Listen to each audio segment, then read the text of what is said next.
ملګرو دا وخت تاسو کتی شئ په سکرین باندې حسنین چې هغه د جیل نه رها شو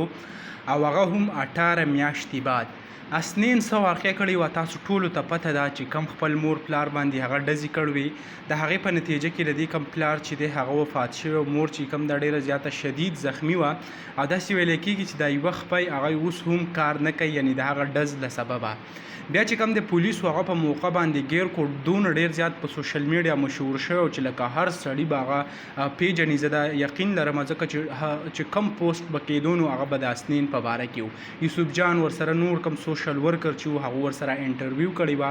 نن چې کوم دی د هغې فیصله وشوه هغه پکې بري شو نو بري په څه وجه شو دا راته زه لږ واضحه کوم. داسې چل دی چې لکه که تاسو وګورئ د حسنین د په کور کې مشر څوک و نه د دې کم پلار چې و هغه د مړ کو دې نه علاوه د ګټې وټې څوک ونه نو مور ته چې کوم دی هغه خپل خپلوانو خلکو ورته ویل چې آیا دا اوس هر څه شوي دي هغه شوي دي اوس پکې څه نه کېږي خو ته دا ماپ کا نو د دې د وجې چې کوم دی څه روزګار څه خو به خامخا تاله کوي که نه نو هغه هم اخر